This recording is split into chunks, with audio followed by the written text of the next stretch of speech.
say to the Petito family?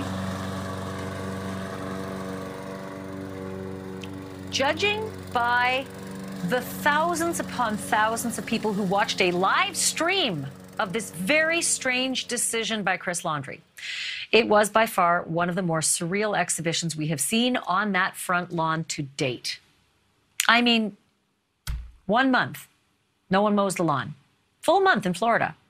And today's the day Mr. Laundrie decides to do this in front of the press and the protesters? NewsNation's Brian Entin witnessed the whole thing. I don't even know where to begin. This is something, Brian, that you have said. You have said over and over, they don't come out even to mow the lawn. You talked to him while he was actually mowing. Did you get the impression he might have said something, that he was about to say something, or did he even look at you? You know, I did get the feeling he was going to say something at one point. He sort of paused, and I thought this is going to be the moment where he's going to speak and say something, and then it was almost like he reminded himself not to talk, and he continued. But it was surreal, Ashleigh. It started before the sun came up. He came out this morning very, very early. We were out here. He got into his red truck. He left for about 15 minutes, and he came back with a little gas tank, and that's when we thought to ourselves, okay, this is going to be the moment where he mows the lawn. I didn't care so much about him mowing the lawn. What I was interested in is maybe this would be a time that we could try to get him to answer a question, because when he goes to and from the truck, which is the only other times we've tried to talk to him, it's so quick and he just rushes to the truck. But today when he was mowing the lawn, as you could see, I mean, he was right here near where we were standing, me and several other reporters. We were like within a foot of him. So we had a chance to make eye contact. I thought maybe for a second we could try and gain his trust and he would answer a couple of questions. Again, when he was over there near this makeshift memorial on the corner of his lawn and he was weed whacking around that, I thought there was a moment he might talk, but he didn't.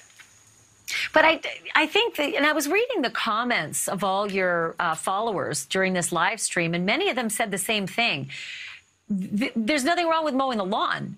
It's the day that you choose to do this very visible activity out on the front lawn with press and protesters. It is the day after we just learned the worst news possible, that Gabby suffered a painful and violent death. And this is the one day out of over a month that he chooses to come out and be so visible. It just, I mean, your followers are not idiots. They noticed it right away. They said, really, today? This is the day you choose? Could you not have hired someone? Could you not have chosen another day?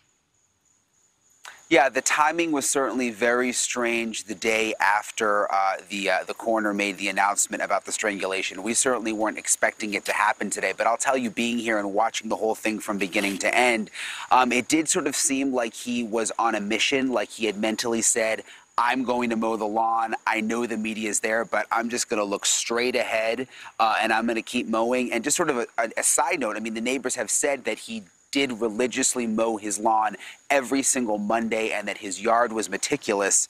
And up until today, I mean, it was overgrown. It was really turning into a mess. So I would suspect that was starting to bother him. So he came out and he was on a mission and he mowed the lawn. Well, I am very curious about the memorial. They came out, they removed the sign. They came out, they took away the laundry baskets under cover of darkness at 1 o'clock in the morning. They did not want to be seen.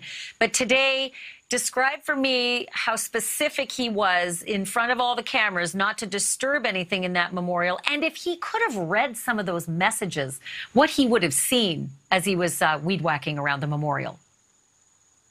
Yeah, let me take you over there. First of all, I'll show you there was another laundry basket that turned up tonight. You remember there were a bunch on the lawn the other day, and Roberta and Chris came out and took them away. But there's another one out here tonight. But yeah, this was kind of the interesting spot today with when he had the weed whacker over here, because he was going around the memorial, but he didn't disturb it. I mean, it was almost like he was accepting that it was here. And this was the spot where I felt like he was possibly going to talk to the media. When I asked him, do you have anything to say to Brian?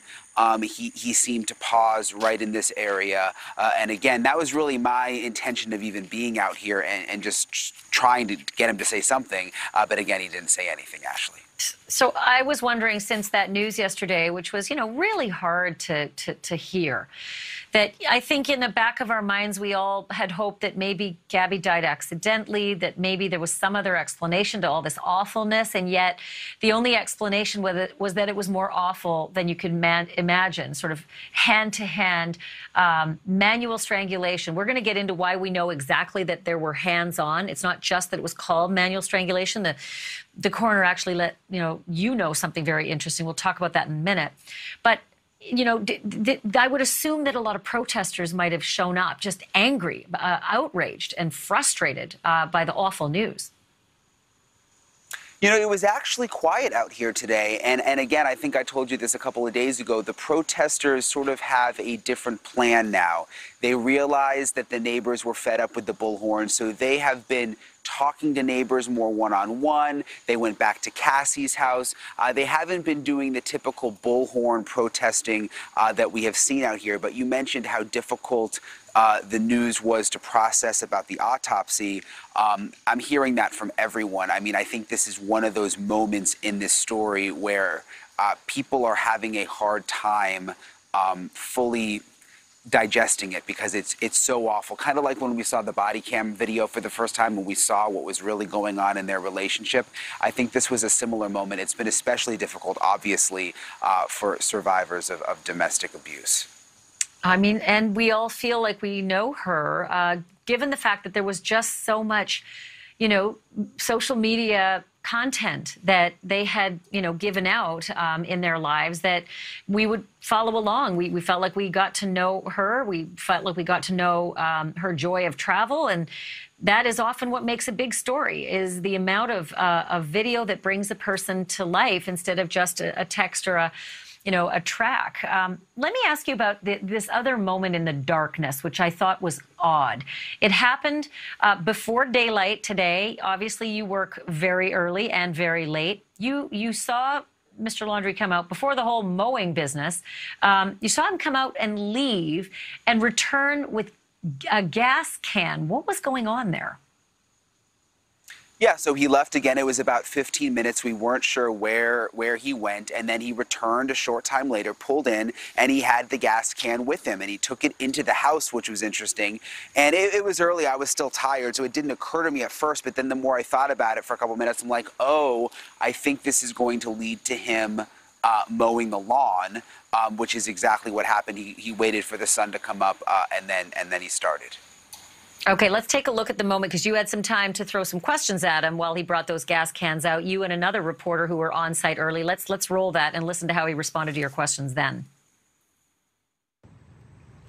Mr. Laundrie, any reaction to the autopsy results? Do you have anything to say to Gabby's family as they're dealing with learning about the autopsy results? Has he ever tried hurting Gabby in the past that you know? Why the gas can?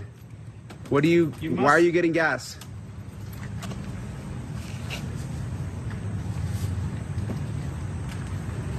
Were you surprised when you heard the news, or is this something you expected? Mr. Laundrie, why aren't you saying anything? Is there anything you want to say to Gabby's family? Do you know where Brian is? Why the gas can?